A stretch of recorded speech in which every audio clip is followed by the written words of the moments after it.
Assalamualaikum warahmatullahi wabarakatuh.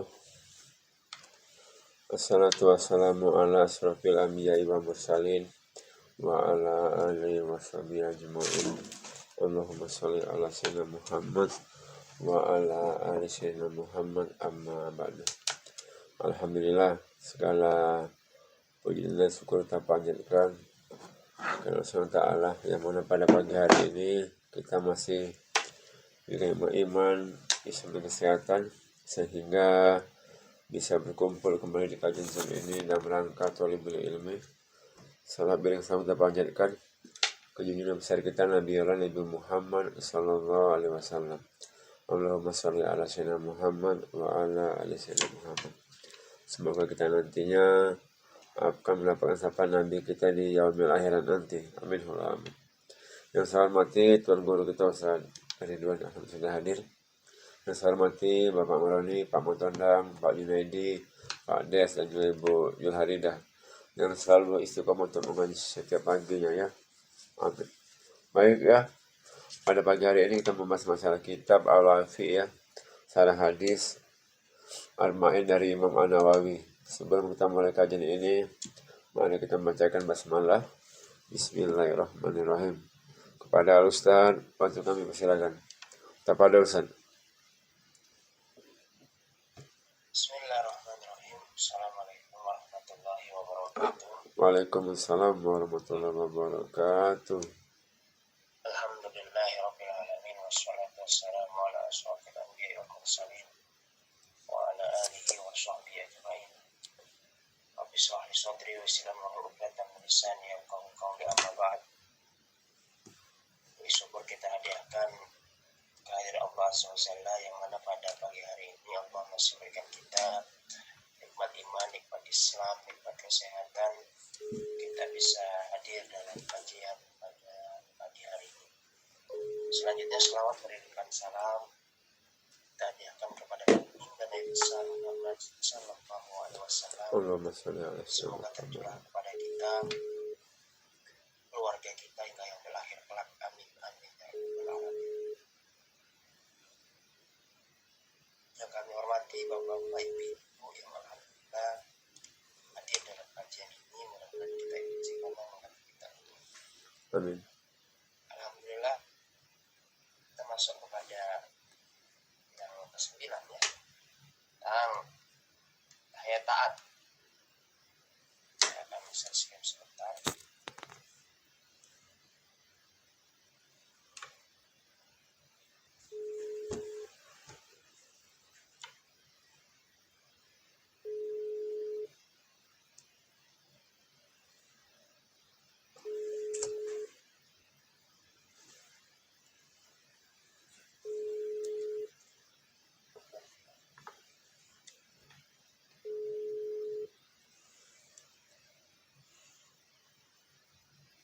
Jadi cahaya taat ini akan menyebabkan kegelapan kemaksiatan. Kalau dikatakan di sini, menghapuskan gelapnya maksiat.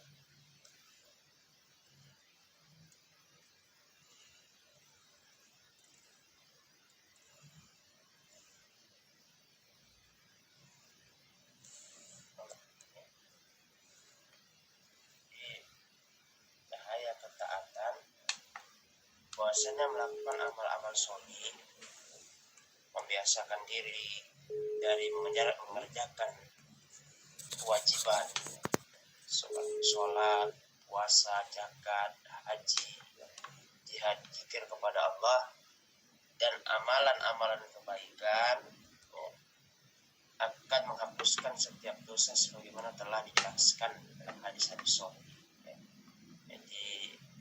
Al-Jum'at ila Jum'ah ya, kalau kita sholat Jumat akan menghapuskan dosa-dosa kecil ya, juga Ramadan ila Ramadan akan menghapuskan dosa kecil. Jadi dikatakan dalam hadis sahih, dikatakan asah itu dikatakan barang siapa yang berpuasa Ramadan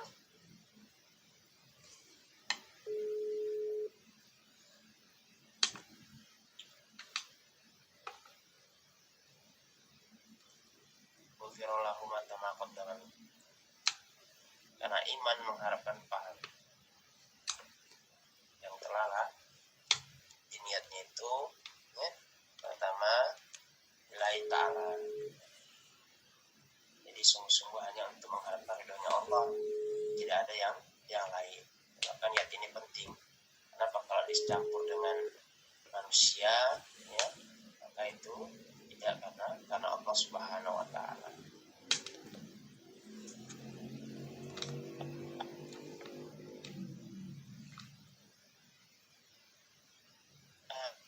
Yamkullah bihi atau ya yarfa'u bihi darajati. Qalu bala ya Rasulullah.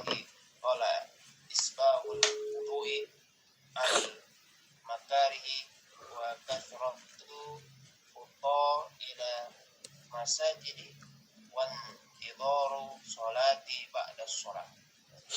Jadi dikatakan, maukah kalian aku tunjukkan atas sesuatu yang dengannya Allah akan menghapus kesalahan dan mengangkat derajat.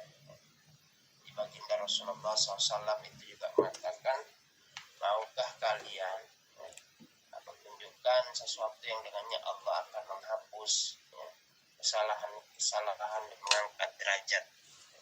Maka sahabat mengatakan, ya mau. Dia bersabda, menyempurnakan wudu pada keadaan yang dibenci seperti pada keadaan yang sangat dingin.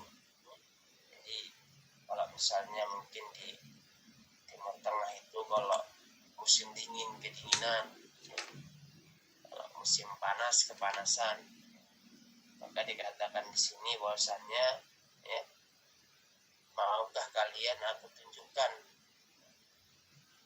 yang dengannya Allah menghapus kesalahan mengangkat derajat, ya, yaitu menyempurnakan wudu pada keadaan yang dibenci seperti pada keadaan yang sangat dingin, banyak berjalan ke masjid dan menunggu sholat berikutnya setelah sholat. Nah, jadi Bapak sekalian bisa menjadi amalan bagi kita ya, ini amalan-amalan yang bagus dilakukan, yaitu apa?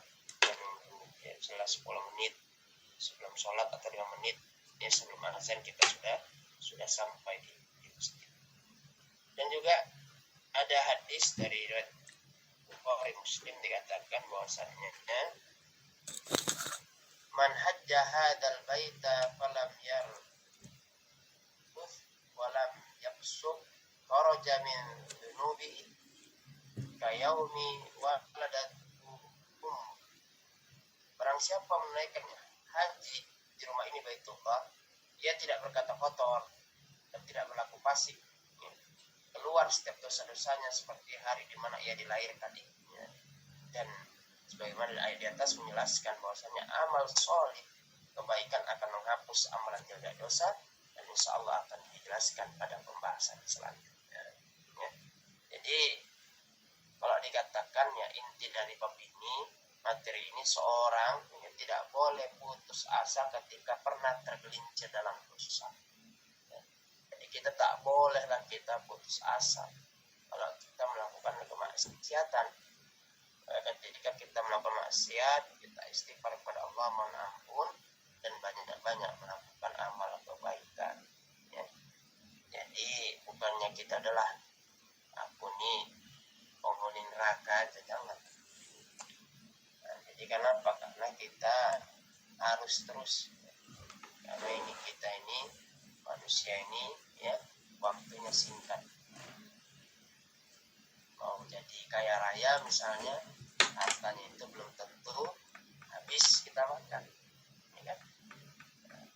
Habis digunakan. Jadi caranya itu ya, kalau kita melakukan kemaksiatan ya, pernah tergelincir dalam dosa ya, bukan hanya menyesali di masa lalu, tapi segera menyalakan cahaya taat, lalu perbanyak amal soleh sehingga kegelapan maksiat tersebut tersingkir dalam diri ya. Jadi itu ya salah satunya tentang bab cahaya taat akan menyibak gelapnya kemaksiatan. Baik, sampai di di sini ada yang mau ditanyakan atau mau didiskusikan, kami persilahkan. Baik Pak Ustadz. Baik ya, alhamdulillah ya Bapak. Langsung saja ya sebelum kita masuk ke poin berikutnya. Kalau ada yang mau bertanya kami persilakan lah.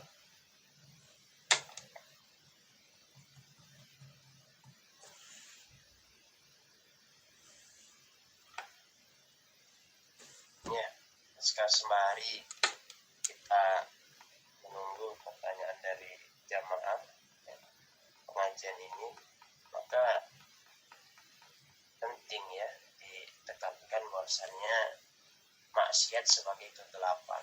Jadi setiap kali seorang melakukan perbuatan dosa, perbuatan tersebut meninggalkan bercak atau noda hitam di dalam hati. Jika terus dibiarkan tanpa taubat dan kebaikan, noda tersebut menumpuk hingga membuat hati menjadi keras, ya, menjadi gelap dan buta terhadap kebenaran.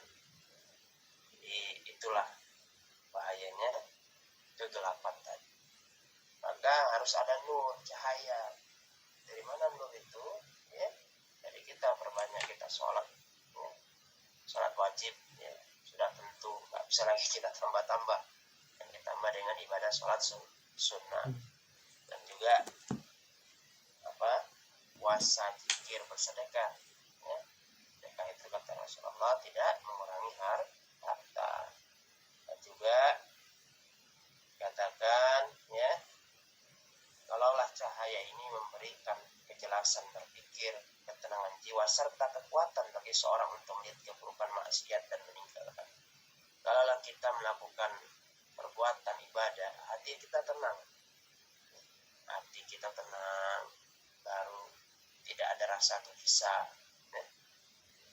Maka kemaksiatan itu, ya kan, kemarin kita bahas tentang subahat itu apa yang tidak menanam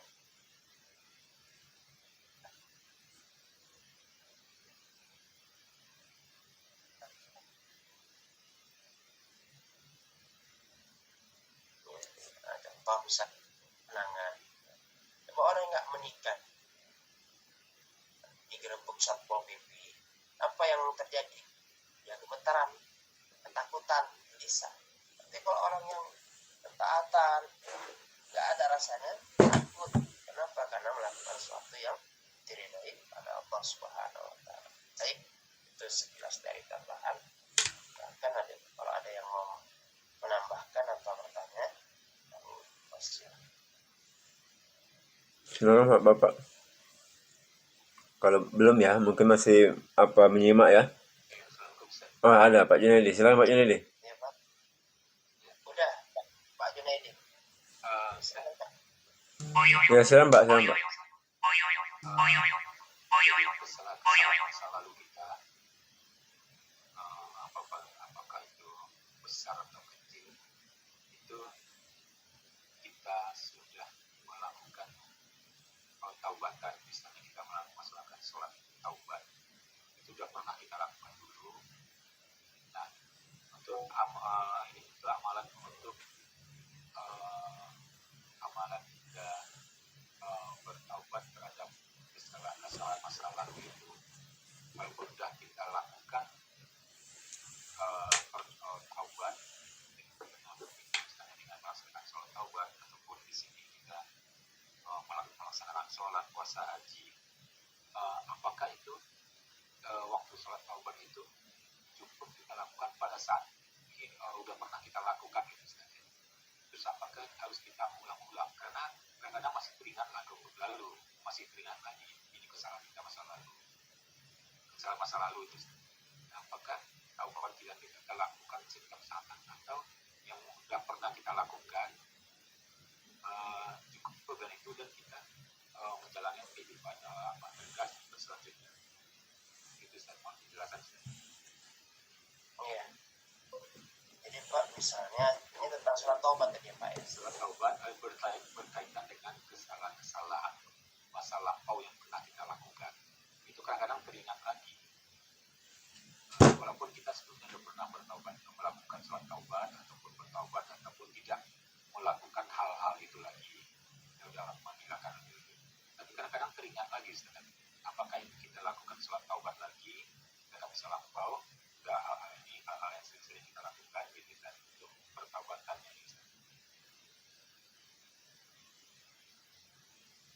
misalnya kalaulah dosa kecil itu ya dapat terhapus secara otomatis oleh amal-amal soleh, ya. Ibadah-ibadah harian itu insya Allah akan terhapus, ya. Maka jangan tinggalkan kewajiban, apalagi sunnah nafilah diperbanyak, ya.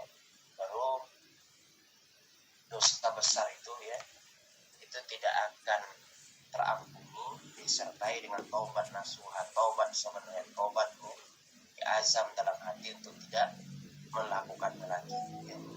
Seperti tadi yang makan riba, kita tuh bertobat pada Allah untuk tidak melakukannya lagi, ya. Walaupun hari ini di tengah kehidupan kita yang serba ribawi, dan juga misalnya ya durhaka pada orang tua, ini kadang penting ini Pak ya. Durhaka pada orang tua ini, kalau ada orang tua kita minta maaf, ya. Kalau sudah tidak ada kita doakan, mungkin dari lisan kita ya ada pernah menyinggung orang tua kita ya atau menyakiti, maka inilah pentingnya kita taubatan nasuha. Jadi kalau misalnya masih hidup kita minta maaf pada orang tua kita, ya, seperti itu. Jadi kalau dikatakan bahwasannya ya sholat taubat itu, ya para ulama menjelaskan bahwa sholat taubat tidak wajib diulang-ulang secara rutin untuk satu dosa yang sama, ya, apabila seorang sudah bertaubat secara nasuha, ya, sungguh-sungguh tidak mengulangi perbuatan tersebut. Namun ada beberapa kondisi yang perlu ya dipahami mengenai pelaksanaan sholat taubat. Misalnya jika dosa yang sama terulang kembali. Manusia ini, kita sebagai manusia ini ya tidak pernah luput dari kesalahan. Al-insan mahul khata' wa nisyan. Manusia ini tempat salah dan lupa. Jika seorang pernah bertaubat lalu kemudian hari tergelincir kembali mengerjakan dosa yang sama karena godaan syahwat atau nafsu, ya, sangat disunahkan, sangat dianjurkan untuk mengulang sholat taubat, ya. Di sholat taubat itu sama seperti sholat biasanya, tapi bedanya di niatnya. Sunnah ya, usul di sunnah dan taubat rokaatain billahi ta'ala. Jadi kalaulah ya setiap seorang terkena maksiat itu taubat dia masih, ya, selama nyawa masih ada di badan, pintu tempat itu akan selalu akan.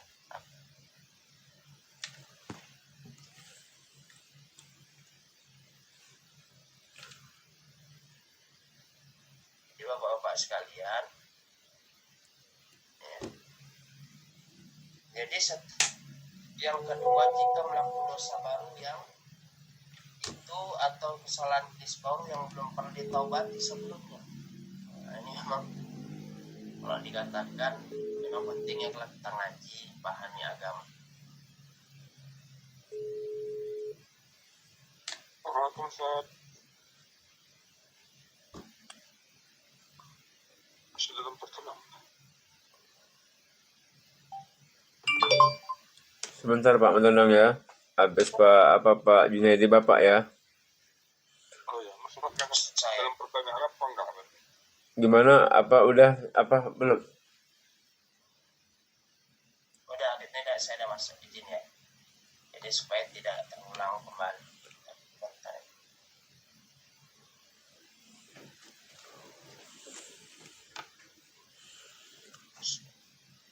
Nah, begitu ya Pak Junaidi ya. Jadi saya pesan sekali saja tapi betul-betul bertobat gitu ya. Iya, jadi saya ulang lagi ya Pak ya. Jadi memang agak jam. Apa sinyal?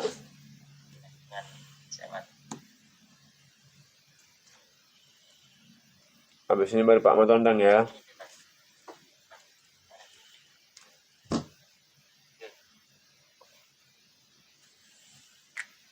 Ya Pak Ustadz. Halo. Soal pernah dikerjakan tapi timbul rasa cemas, penyesalan. Halo ya Pak. Oh ya, ada. Saya, Pak. Ada. Ya, penyesalan mendalam atau keinginan untuk terus mendekatkan diri kepada Allah diperbolehkan. Jadi Pak, sholat taubat itu ada penyesalan yang mendalam untuk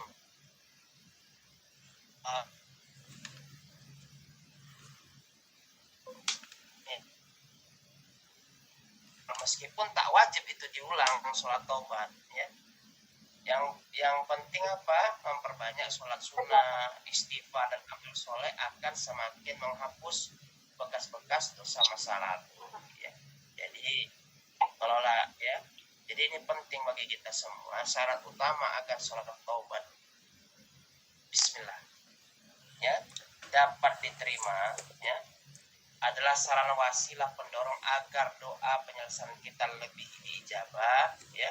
Maka syarat taubat itu adalah menghentikan perbuatan dosa tersebut ya. Jadi kalau sholat tersebut dihentikan, ada penyesalan, an-nadam ya, penyesalan, dan juga ada azab yang kuat untuk tidak mengulangi lagi selamanya ya. Kalaulah misalnya kepada manusia dia seperti pernah mencuri ataupun juga menyakiti, kalaulah dia pernah mencuri maka dia harus mengembalikan hak-haknya dan minta maaf ya. Kenapa? Karena itu persoalan manusia ya. Nah, jadi jika sudah bertobat itu Pak, dengan sebenarnya tobat, menjaga diri dari dosa tersebut, tidak perlu mengulang salat taubatnya. Namun jika terperosok melakukan kesalahan lagi, segera bangkit, ambil wudhu, kembali melakukan sholat taubat. Jadi begitu Pak. Jadi kalau sarana untuk mendekatkan diri kepada Allah ya, misalnya dalam tiap hari dia melaksanakan sholat taubat, walaupun tidak melakukan kemaksiatan, itu diperbolehkan, tapi bukan menjadi satu keseharusan.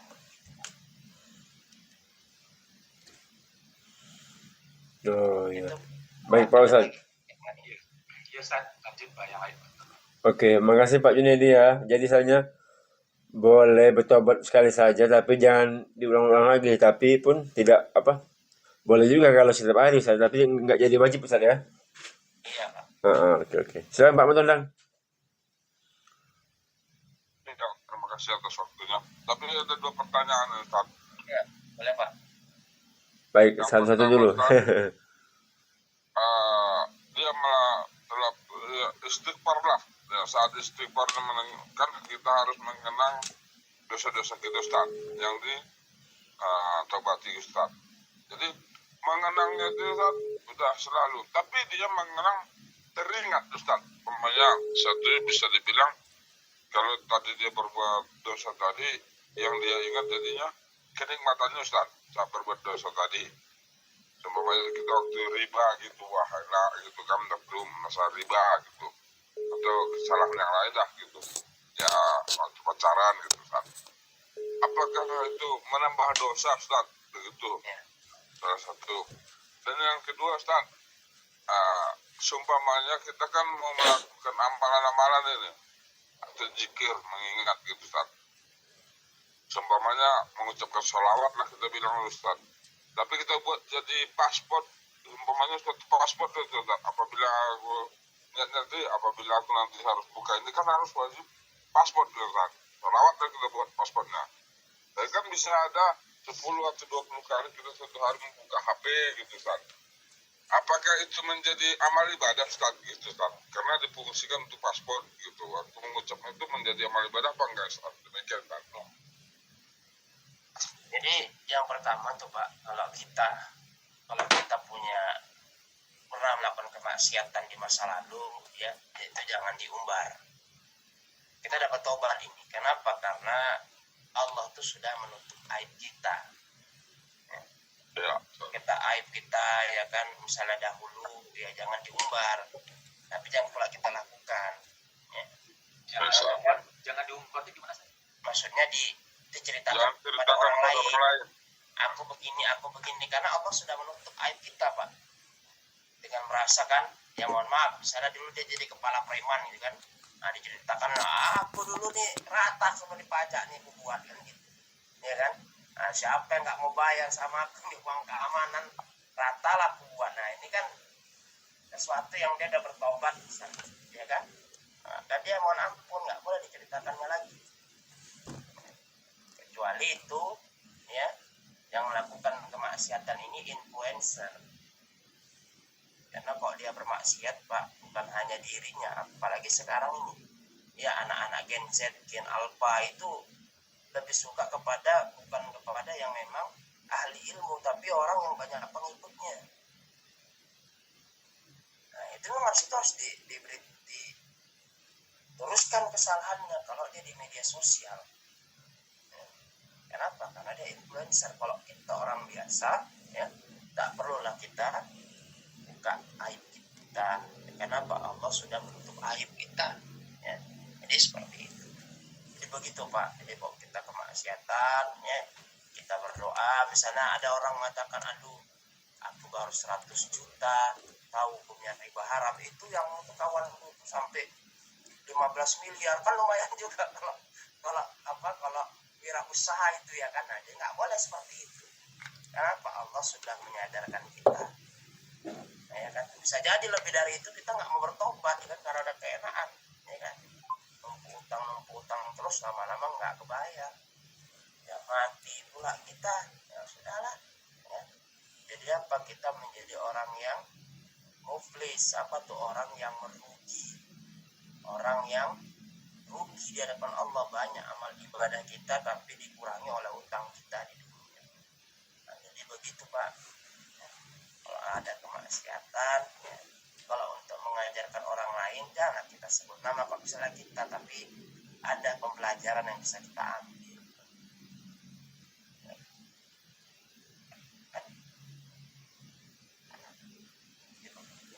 Begitu Pak Mentondong ya. Jadi intinya janganlah kita selalu kayak apa, mengumbar-umbar.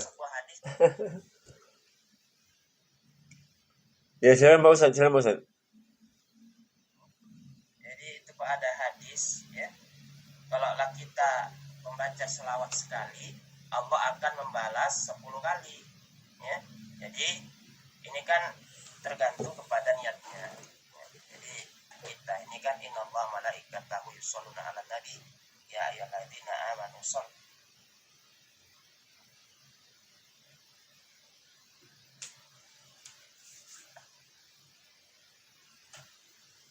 maka 10 kali ya, jadi itu tadi ya. Jadi ya sesuatu yang kebaikan ya akan bertambah kepada nilai pahala selama innamal a'malu binniyat. Jadi nggak masalah Pak, malah bagus. Dengan kita passwordnya selawat, tak berani kita bermaksiat. Ya kan? Nah, seperti itu. Ustaz, pertanyaan yang apa tadi Ustaz, bukan masalah diumbar Ustaz, bukan tentang itu.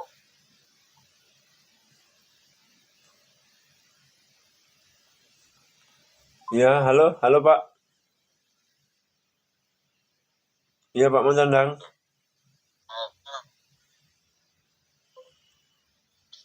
Tapi tentang Ustaz yang teringat jadinya kan terkadang istighfar, itu apa menimbulkan dosa jadinya atau bagaimana Ustaz? Kan terkadang bisa jadi diingat Ustaz, enaknya waktu bermaksiat dulu gitu Ustaz. Itu yang saya maksud, bukan umbar Ustaz gitu. Demikian Ustaz. Kepada Allah ya, dia ingat kenikmatan tersebut Pak, itu maksudnya. Oh ya. Iya, Ini penting bagi kita Pak, bahwasannya ketahuilah bahwasannya ketika kita melakukan kenikmatan itu, yakinlah bahwasannya Allah Subhanahu wa taala akan membalas kita dengan apa? Dengan dosa. Jadi ingat Allah mengatakan bahwasannya ya, melalui lisan baginda Rasulullah SAW, neraka yang paling ringan itu seperti kita pakai sendal, pakai sepatu yang ketika kita pakai itu trompa itu meleleh otak kita. Mana kita bayangkan itu kan? Wasamina ya, belum kita pernah dengar, wa abasorna belum pernah kita lihat ya. Apa itu? Kejadian yang ada di neraka. Coba kita bayangkan Pak, mana panasnya di kota Medan, misalnya kota Medan hari ini panas ya, sekitar siang hari sampai jam 4 tuh panasnya luar biasa. Itu masih panas kayak gitu Pak, belum kita keluar nggak pakai sandal ya, itu nggak menggigil otak kita, paling cuman melepuh. Itu aja kita sudah banyak yang kesakitan, apalagi nanti di neraka. Nah, jadi begitu Pak. Jadi kalau kita membayangkan kenikmatan kemaksiatan, maka kita bayangkan bagaimana nikmatnya ya pembalasan Allah itu di akhirat ya, di neraka nanti bagi orang yang melakukan kemaksiatan Pak. Jadi memang begitu Pak, memang manusia ini pada hakikatnya ya, kalau tidak ada yang menjaga, tidak ada yang menjaga dia dari kemaksiatan, dia mau melakukannya kan. Barang siapa yang melakukan ya, tidak menyibukkan diri kepada mendekatkan diri kepada Allah, maka dia disibukkan dengan apa? Urusan hawa nafsu. Ya begitu Pak.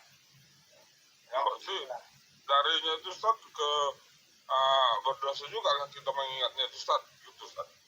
Ya kalau dia mengingatnya untuk melakukan, jadi kan Pak, dosa itu kan ketika kita ya berniat kan kita belum berdosa Pak, tapi ketika melakukannya kan sudah berdosa.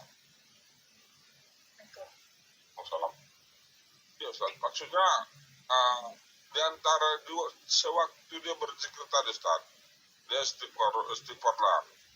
Nah, setiap kita istighfar itu kan sebaiknya kita mengenang dosa-dosa kita yang lalu Ustaz, perbuatan kita yang lalu, ya kan?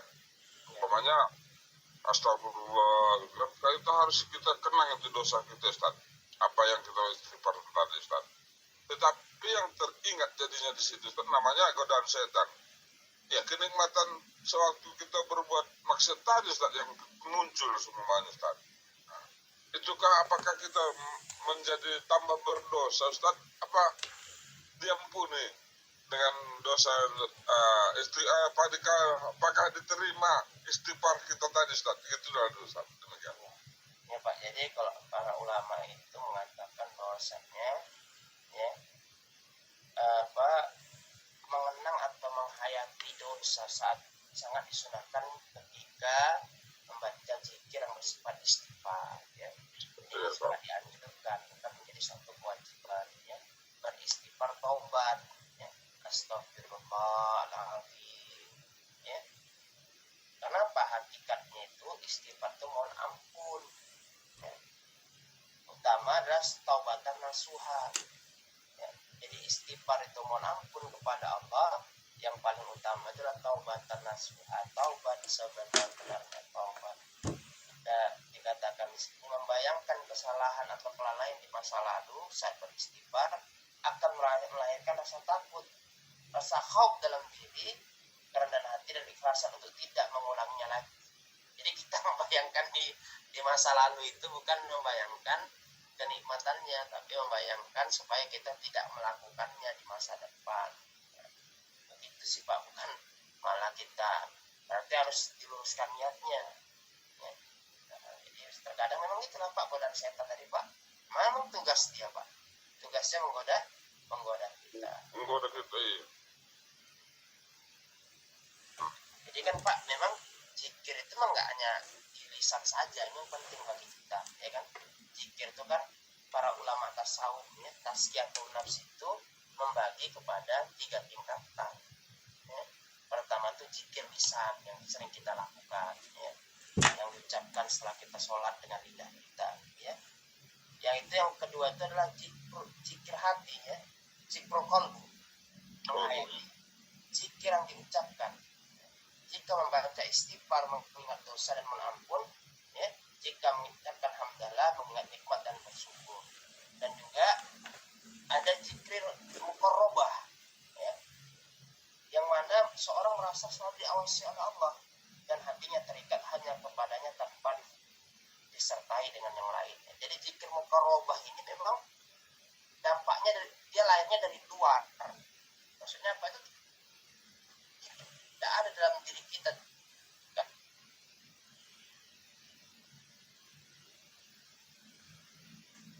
Dan awasi oleh Allah.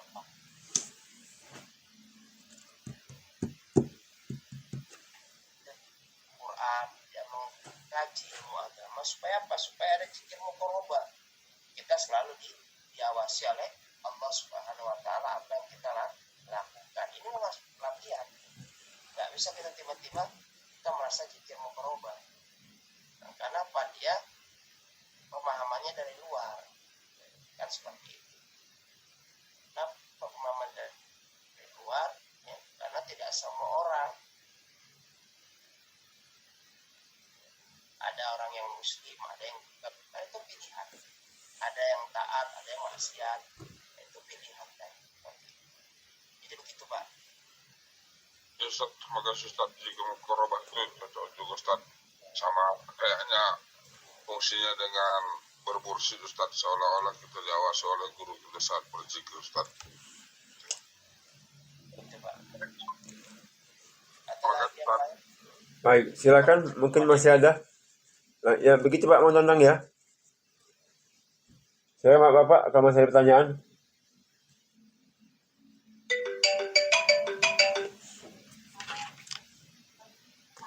Kalau tidak ada, Lanjut Pak Ustaz. lanjut aja lah ya Pak. Ya Pak Ustaz. Jadi yang ke-10 ini, jadi luar biasanya ini umat Islam ini lah umat yang pertengahan Bapak-Bapak sekalian. Dalam artian pertengahan ini beda dengan umat-umat terdahulu.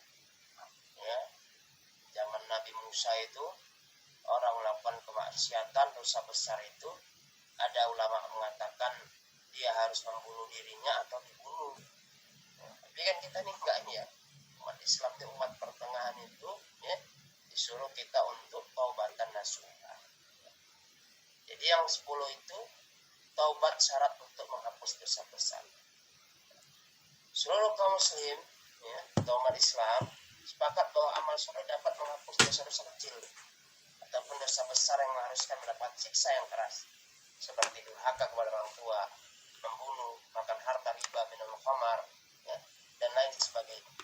Maka itu haruskan bertaubat sebagai firman Allah, wa ini taghaffarul liman taba wa amana wa amala shalihan thumma ahtada. Sungguhnya aku Maha Pengampun bagi orang bertaubat, beriman, beramal soleh, kemudian tetap jalan yang benar. Dan sesungguhnya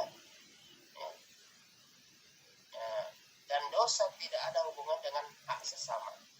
Maka jika dosa tersebut berhubungan dengan hak orang lain, ya, seperti mencuri, mengambil dengan paksa, membunuh dan sebagainya, maka ia harus memberikan hak para pemiliknya atau meminta mengampuni dan meridhoinya. Jadi hukum Islam ini luar biasa. Gak sembarangan kita ini membunuh orang, nggak seperti sekarang ini. Dituduh begal, ya kan, langsung royokan, langsung dikerubungi massa, ya. Dituduh maling ayam, ya, langsung dipukuli sampai mati, kan nggak begitu hukum Islam. Kalaulah ada orang mencuri, ya, mengambil hak orang lain, maka ada barang buktinya, ya. Tak ada saksi, ada pengakuan dari yang mencuri, makalah hakim mulai menentukan dia itu ya mencuri atau tidak, melakukan kemaksiatan misalnya tadi mencuri atau dia membunuh. Maka dalam Islam ya, kalau dia membunuh itu maka harus mengganti dengan 100 ekor unta. Ini nggak sembarangan memang membunuh itu ya. Ada mengatakan ulama itu 60 yang hamil, 40 yang normal. Nah ini kan jadi sangat luar biasa itu, berarti dia kan orang membunuh itu berpikir berulang-ulang. Nggak sembarangan orang membunuh orang gara-gara sakit hati. Ya diambilnya parang langsung, ya kan? Nah, atau misalnya ya nggak mau dia ketahuan, diambilnya racun, ya dikasih kawannya, kan nggak sembarangan. Nggak sembarangan seperti hari-hari. Dan juga kalaulah dia mencuri maka harus memberikan hak para pemiliknya atau meminta untuk mengampuni dan meridhoinya. Jika ia memperoleh maaf dan ridho dari orang tersebut, maka kemungkinan taubatnya akan diterima Allah dan dihapuskan setiap dosanya, bahkan diganti dengan kebaikan.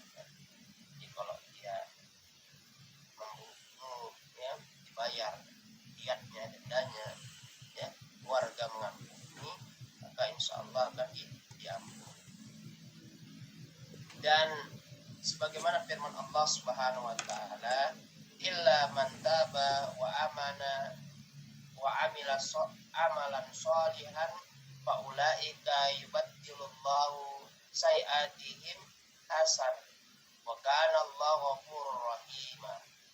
Kecuali orang-orang yang bertaubat, beriman, mengerjakan amal soleh, maka itu kejahatan mereka diganti Allah dengan kebajikan, dan adalah Allah Maha Pengampun lagi Maha Penyayang, Ghafurur Rahim. Dan juga apabila belum meraih maaf dan ridha, maka itu akan diperhitungkan pada hari kiamat. Ya. Jadi kalau misalnya kita belum dapat ridho, ya, maka itu akan menjadi perhitungan kita di hari kiamat. Dikatakan bahwasanya an Abi Sa'id Khudri qala qala Rasulullah sallallahu alaihi wasallam idza khalasa mu'minuna minan nari ubisu ala qantaratin baina jannah wan nari wa yutaqasuna madhalimu kanat bainahum fid dunya hatta idza nuqu wa hudhibu udina lahum bihudulil jannah. Dari Abu Sa'id Al-Khudri radhiyallahu anhu dikatakan bahwasannya dari Rasulullah SAW bersabda,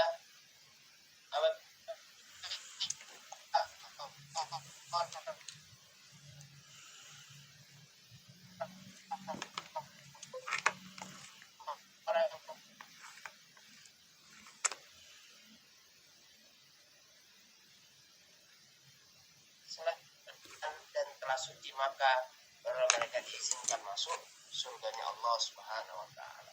Hadis Imam Bukhari. Dan jemaah sekalian, di antara karunia Allah Azza wa Jalla, apabila tidak ada dosa-dosa kecil bagi manusia, maka amal soleh akan mengurangi dosa besar dan mengurangi dosanya sesuai dengan terhapusnya dosa-dosa.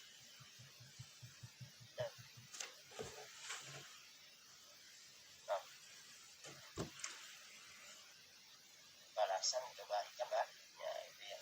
Jadi seperti, jadi intinya jemaah sekalian mengenai tobat syarat terhapusnya dosa besar, dosa kecil itu dapat terhapus secara otomatis kalau amal soleh. Kalau kita melakukan amal soleh, ya, maka akan terhapus. Dosa besar, ya, maka wajib disertai dengan taubatan nasuha, tubu ilallah, taubatan nasuha. Ya, hak asasi manusia harus dibayarkan, ya, hakul adami, mencuri, menzolimi, ya, taubatnya belum sah sebelum mengembalikan hak orang lain atau dia meminta maaf, ya. Jadi itu taubatan nasuha, ya. Taubat, ya, terhadap apa dosa-dosa yang telah lalu. Nah, begitu.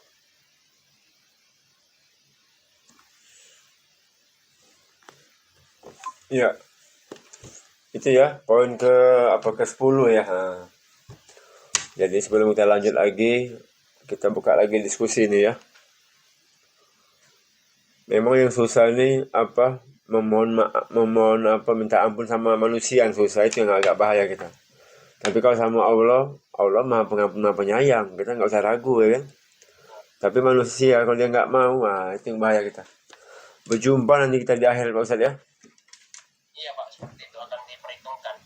Mulai kayak bagi-bagi Perhitungan kalkulator lah. bagi-bagi amalin lah sama orang yang nggak mau minta itu, yang nggak mau memaafkan itu. Itu ngeri kita. Makanya apa kata Bapak Ustadz? Lidahnya tidak bertulang Pak Ustadz ya. Ya, jadi Pak, kalau bisa itu kita ini hidup baik-baik aja lah ya. Iya, betul. Karena apa? Karena kita nggak tahu, mungkin dari omongan kita bisa jadi kita baik, ya kan? Iya. Tersinggung hatinya, menjadi Sakit hati. Di perhitungan kita di akhirat nanti, ya kan? Kalau dia sudah tidak mau dinasihati, ya kan? Ya sudah, ya kan? Tak perlu kita berdebat manusia ini, ya. Tak kita ajak dia, ya. Kenapa? Nanti bisa jadi apa yang omongan mungkin di hatinya tidak sesuai dengan pemahamannya, kan kita akan saling menuntut nih Pak. Seorang anak menuntut dengan ibu, ya kan, kesalahan kita itu akan terungkap semua. Betul. Ya, ayah dengan anak, anak dengan ayah, ya kawan-kawan kita, ya. Jadi seperti itu. Betul Pak Ustaz. Jadi memang, nah begitulah Pak, ya kan. Iya. Kalau misalnya ada yang mau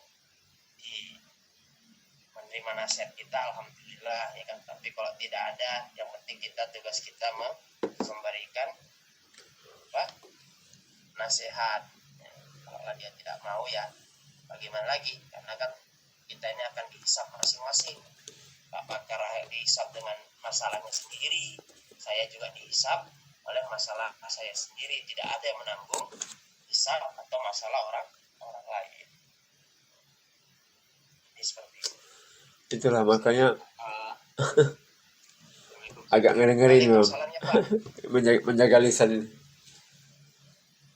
Silakan Pak Junaidi, silakan. Ya, bertanya lagi Ustaz ini. Boleh Pak. Ini di surat Al-Furqan tadi Ustaz itu kan tentang maka itulah. Jadi kejahatan kita masa lalu itu akan diganti dengan kebaikan ya, sekarang saja. Kalau kita melakukan amal soleh, penjelasan lebih gimana Ustaz? Kejahatan kita masa lalu itu malah jadi diganti dengan jadi kebaikan buat kita. Bagaimana kita tafsir ini? Jadi kalau dikatakan tadi soal Furqan itu,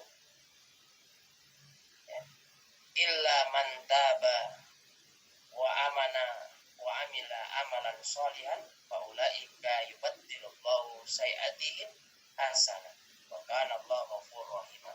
Kecuali orang-orang yang bertaubat, beriman, mengerjakan amal soleh, maka itu kejahatan mereka diganti Allah dengan kebajikan, dan Allah Maha Pengampun lagi Maha Penyayang.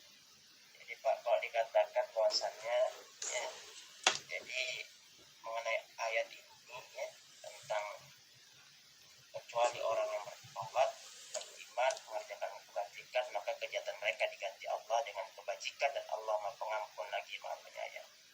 Ya, jadi ini ada konteks dengan ayat sebelumnya, ayat 68 dengan ayat 69, bahwasannya menyebutkan ancaman siksa yang di atas tadi, besar seperti syirik, membunuh, berzina. Meskipun dosa tersebut sangat berat, pintu rahmat Allah tetap terbuka melalui surah Al-Furqan ayat 70 ini. Ya. Jadi 3 syarat utama pembersihan dosa itu: pertama bertobat, ya, beriman, mengerjakan kebaikan, amal solih, ya, mengiringi taubat dengan memperbanyak amal solih. Jadi misalnya, ya, tafsir pengganti kejahatan dengan kebajikan, yubaddilullahu sayi'atihim hasanah. Jadi, ya, Allah itu, ya, mengubah dorongan kebiasaan buruk seorang menjadi kebiasaan baik. Ya. Jadi maka, ya, dikatakan sini, maka kejahatan itu Allah ganti, ya. Mereka ini maksudnya kejahatan mereka diganti Allah dengan kebaikan, dan Allah Maha Pengampun lagi Maha Penyayang. Bahwasanya tadi, ya, misalnya karena dia sudah bertobat kepada Allah, ya, orang yang bertobat, beriman, mengerjakan amal soleh, maka diganti dengan Allah kebaikan. Maksudnya adalah dorongan tadi, panguyul tadi itu akan diganti Allah dari kebiasaan buruk seorang menjadi kebiasaan baik. Ya.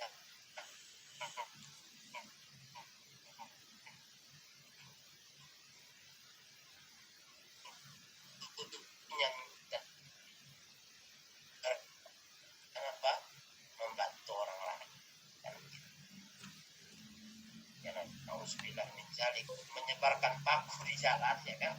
Karena dahulu dia belum paham, Ustaz, susah kali Ustaz ini bisnis tambal ban ini Ustaz, banyak kali orang yang nggak bocor ban-bannya, ya kan? Diganti dia dengan apa? Dia menjadi, ya, petugas yang dia mencari paku-paku yang ada di jalan.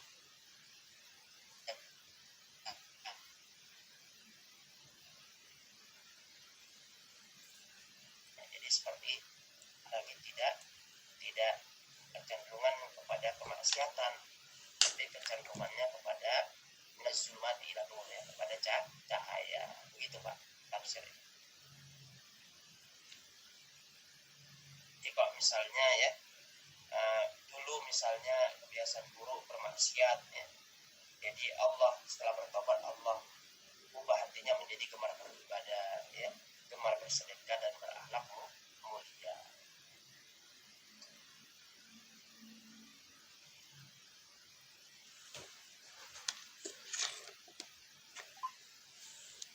Ya intinya kita banyak-banyak beristighfar kita, ya kan gitulah. Sholat malam, tahajud, beristighfar, mohon ampun sama Allah. Yang kedua apa? Jaga lisan, Pak Ustaz ya.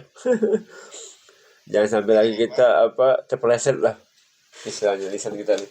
Jadi memang ada amalannya. Kalau misalnya Ada Bang Reja nih, apa pertanyaan Bang Reja nih?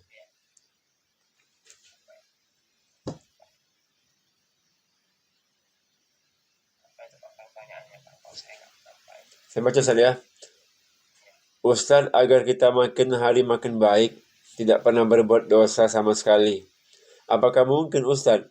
Karena manusia tempatnya salah. Ya, jadi mungkin manusia itu tidak melakukan dosa, ya sangat mungkin. Maka kan Allah memberikan tadi ya ada penjelasannya, ketika dia tidak melakukan kemaksiatan dan dosa kecil, Allah menggantinya dengan pahala.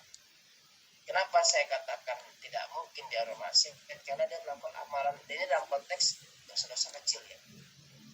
Jadi melakukan amal-amalan yang itu ya seperti sholat, ya, puasa, yaitu akan mengganti dia dengan melakukan kemaksiatan, dalam artian yaitu akan terhapus ya.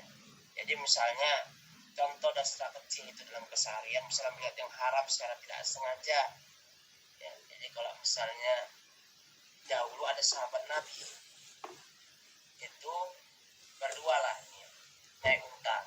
Sahabat Nabi ini laki-laki, nggak mungkin perempuan, dia naik unta. Jadi ketika itu seorang wanita bertanya kepada Rasulullah, ya, sahabat Rasulullah ini ya memalingkan mukanya ke wanita tersebut, tak apa kedip-kedip. Maka Rasulullah itu bukan memarahi wanita tersebut ya, karena sudah menutup aurat, tapi memutar kepala laki-laki tersebut ya. Nah, jadi seperti itu ya. Misalnya lahun ya, mendengarkan ucapan yang tak berguna, nah, misalnya orang yang tak berguna ya, pembicaraan sia-sia, kebohongan ringan, atau ya misalnya sesuatu yang melalaikan apa dari mengingat Allah Subhanahu wa taala. Misalnya contoh ya, ini walaupun terjadi perdebatan ulama ya, mengenai musik ya. Ada yang mengharamkan, yaitu yang Ra'yul Islami, pendapat Islami ya, ada yang mengharamkan, ada yang tidak, itu berpulang ke masing-masing ya. Tapi ada orang mengatakan ini menjadi salah satu contoh ya, ada seorang pembuat lagu terkenal, dia mengatakan masalah orang yang bernyanyi itu mustahil dia menghafal Quran. Pada mendengarkan lagu dia cepat hilang menghafal Quran. Tapi dia pun sendiri penyanyi. Kenapa? Karena itu tadi ya, tak bisa dia, jadi digabungkan itu tak bisa kata dia seperti itu. Jadi apa tadi ya? Mencela ya, kata-kata kotor ini hal yang ringan ini ya. Dan juga enggan menyapa atau memalingkan muka ini ya, perbuatan anggota tubuh. Jadi tergesa-gesa kita dalam ibadah ya, membuang-buang waktu, dan juga mengambil atau menggunakan barang dari orang lain yang menilainya sangat sepele. Jadi dosa-dosa ini bisa dilakukan dengan kita melaksanakan ibadah wajib dan sunnah nafilah gitu Pak. Jadi kalau dikatakan tadi ya, bisa jadi ya, bisa. Karena kan banyak yang itu adalah wali Allah. Dapat wali Allah itu kekasih Allah. Tak bisa dia mengklaim dia itu wali Allah. Hanya Allah yang tahu. Tak bisa mengatakan ya A itu wali Allah, nggak bisa. Bagaimana dia tahu wali Allah sedangkan dia bermaksiat kepada Allah? Nah, jadi siapa wali Allah? Ya Ustaz, Ya Pak, silakan. Ustaz, jadi kita ini banyak terhadap kekerasan selalu kita beramal sekarang misalnya.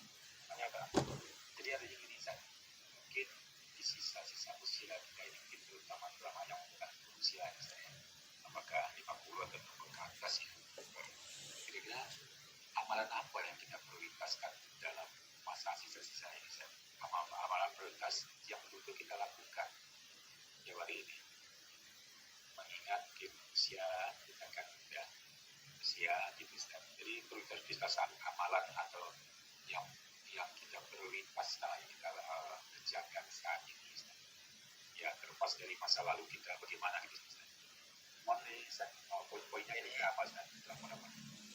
Kalau dikatakan itu Pak, memang ya, banyak amalan yang kita bisa lakukan ya, apalagi kalau dikatakan kalau memasuki usia senja itu adalah nikmat agung dari Allah. Kenapa banyak orang yang tidak sampai kepada usia senja itu Pak? Dan Rasulullah mengatakan siapa ya, umat itu umat yang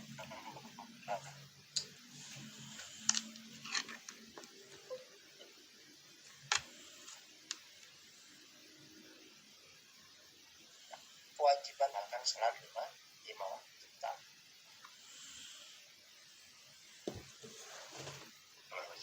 Wah nggak mudah ya, sholat wajib harus kita lakukan. Jadi tadi Pak, kalau bisa jadi jamaah nggak tinggal. Iya, Allah kalau jamaah tidak tinggal ya. Jadi memperbanyak zikir dan sholawat. Ada misalnya dapat ijazah ya, atau dapat pemahaman informasi dari guru Pak Ustadz, kita zikir ya 10.000 kali dalam sehari. Ini kan Pak kalau kita mampu kan satu kewajiban ya. Kalau kita mampu zikir 10.000 kan ada tuh ya alatnya ya, untuk hati kita zikir pagi dan petang ya. Dan juga ya, ini adalah ya, tazkiyatun nafs ini penting Pak, apalagi mohon maaf di usia yang senja. Kenapa? Karena menjauhi penyakit hati tadi. Ada nih orang dia gara-gara sering cekcok rumah tangga sama suaminya, anak orang diculiknya karena iri dia, karena rumah tangga kawannya tak pernah cekcok bagi dia. Ini kan penyakit hati nih kayak gitu. Jadi diculik anaknya, ada kejadian itu Pak baru ini, karena saya sering berantem sama suaminya, diculik anak kawannya. Kenapa? Nah, penyakit hati. Jadi kalau dikatakan ya, memperbaiki hubungan dengan manusia, hakul adami ya. Kalau misalnya kita yang mohon maaf ini sudah uzur ya, maka minta maaflah kepada keluarga, kerabat atau teman jika kita merasa pernah menzolimi di masa lalu ya. Dan juga serta memaafkan. Nah ini Pak, ini yang kadang nih Pak, memaafkan kesalahan orang lain ini agar hati menjadi tenang, lapang dada, ini kadang perlu ini kita latihan. Apalagi yang mohon maaf ini kan penelitian Pak, namanya usia senja itu kan Pak, akan kembali lagi kita pada masa kanak-kanak kan seperti itu. Karena kan dia seperti huruf U kan. Karena mengatakan hidup itu ya baru dimulai setelah umur 40, ada mengatakan seperti itu. Dia kan akan kembali. Yang 40 itu kan ya, kalau Rasulullah itu kan wujud dari kesempurnaan, diangkat menjadi nabi dan rasul ya. Jadi ya wujud kesempurnaan. Dan juga nih Pak, yang paling penting nih Pak ya, mempersiapkan wasiat ini Pak. Pada senja kita ini mempersiapkan wasiat ya, utang piutang. Pada dalam Islam itu sepertiga dari harta kita. Kenapa? Karena memastikan tidak ada utang piutang yang belum terbayar atau hak orang lain masih tertahan, serta mencatat wasiat kebaikan untuk keluarga ya. Dan lebih penting itu adalah sedekah jariah, tapi juga penting adalah mencatat wasiat. Kenapa? Karena ya, maaf sudah usul ya. Dan juga memperbanyak membaca Quran, mendengarkan Quran, memperbanyak kita membaca Quran, mendengarkan Quran, dan juga mendoakan anak cucu. Doa orang tua di usia tua sangat makbul. Jadi bapak-bapak ya, ada anak cucunya, gunakan waktu untuk mendoakan kebaikan ya. Jadi itu kebaikan sarana ya, wasilah dari anak kita, cucu kita juga tidak hanya kebaikan untuk diri sendiri, tapi wasilah untuk apa umat ini ya. Wasilah untuk apa kebaikan umat ini ya. Jadi seperti itu. Jadi memang itu Pak ya. Jadi kalau dikatakan ya, ada ya doanya juga itu ya. Ya Allah, jadikanlah sebaik-baik umurku inilah penghujungnya, sebaik-baik amalku adalah penutupnya, dan sebaik-baik hariku adalah hari saat aku bertemu dengan. Jadi kalau kita di usia senja ini memang kualitas ketenangan hati gitu. Jadi kalau dibilang usia senja ini kan Pak, istilahnya itu usia akhir ya. Jadi sudah ya, kalau dikatakan sih lebih udah tahu kita akan dipanggil oleh Allah Subhanahu wa Ta'ala. Jadi begitu Pak ya. Jadi berdoakan anak cucu ya, membuat wasiat, dan juga jangan lupakan ya amal ibadah nafilah. Begitu mungkin Pak. Satu lagi Pak Junaidi, taman Pak Junaidi. Kalau bisa Pak, berdakwah Pak, mengajak orang untuk itu waduh, itu pahalanya itu luar biasa tuh. Mengajak orang untuk ya inilah berbuat kebaikan lah. Ngajak ngaji kayak atau ngajak apa itu besar pahalanya Pak Junaidi. Ya, saya masukkan untuk yang disertakan orang-orang yang sudah usia lanjut gitu kan. Ya, kalau berdakwah yang mudah-mudah aja lah, yang berdakwah. Itu dulu. Artinya ya berdakwah tetap. Artinya memang tadi poin ini yang saya itu, jadi sebenarnya kita jangan terlalu banyak bermasalah dengan usia sekarang saya hilangkan. Jadi koridor lah itu. Jadi tidak masalah. Kalaupun masih punya, yang harus disadari itu adalah masih menzolimi. Tadi saya bilang tadi ada masalah terkait dengan masalah menzolimi orang lain, baik itu berupa harta kan misalnya, ataupun berupa hartanya. Kan banyak sekarang yang bermasalah kan menzolimi berupa harta misalnya, makan harta saudara misalnya. Itulah Pak. Itulah makanya terkait dengan wasiat. Nah kan utang-utang ini kan harus disadari juga. Utang jadi jangan dibiarkan aja utang-utang, nanti biarlah jadi bebannya anak cucu jadi saya. Nah itu jadi kolektor terhadap manusia, itu kolektor lah ya. Tidak punya masalah lah kita untuk meninggalkan dunia ini dengan manusia lagi. Ya, salah satunya mungkin tadi masih misalnya tadi masih melakukan kezaliman baik berupa harta ataupun berupa darah lah gitu ya. Jadi itu yang enggak ini, itu yang perlu ini saya. Iya Pak. Kadang misalnya ada janji dari abang kita atau menitipkan sesuatu ya kan, tak kita amanahnya nggak kita jalankan, kan bisa jadi seperti itu. Nah sudah tua atau gimana ya, yang telah mendahului itu bisa jadi sih Pak seperti itu.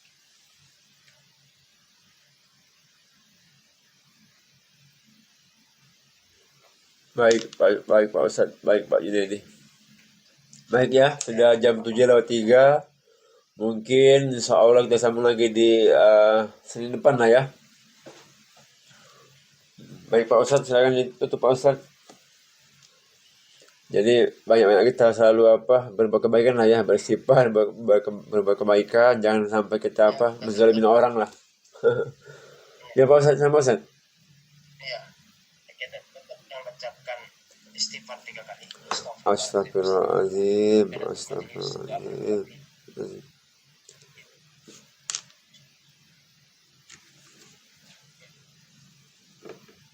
Hilang suara Pak Ustadz ya? Oh ada. Waalaikumsalam warahmatullahi wabarakatuh. Syukur Ustaz, jazakan Ustaz atas ilmu waktu materi disampaikan. Semoga bermanfaat untuk bapak ibu-ibu yang ada di pada pagi hari ini. Semoga Ustaz diberikan Allah kesehatan, dimudahkan segala urusannya, dilancarkan segala rezekinya. Dan juga semoga bapak-bapak yang hadir, kita sama-sama diberikan Allah kesehatan. Yang masih sakit semoga cepat sembuh, yang masih punya utang semoga mudah untuk melunasinya, yang punya usaha semoga usahanya lancar, yang punya anak semoga anaknya anak yang soleh dan soleha ya. Dan juga semoga kita semua di sini istiqomah untuk memperbaiki diri kita ya, keluarga kita, sanak saudara dan juga masyarakat lah ya. Amin ya rabbal alamin. Dan juga semoga hari ini apa yang kita kerjakan mendapatkan keberkahan dari Allah Subhanahu wa taala. Amin ya rabbal alamin. Baik ya, kita tutup dengan baca hamdalah. Alhamdulillahirabbil alamin dan juga doa akhirat majelis. Subhanallah wa bihamdika asyhadu an la ilaha illa anta astaghfiruka wa atubu ilaik. Wabillahi taufiq wal hidayah. Wassalamualaikum warahmatullahi wabarakatuh.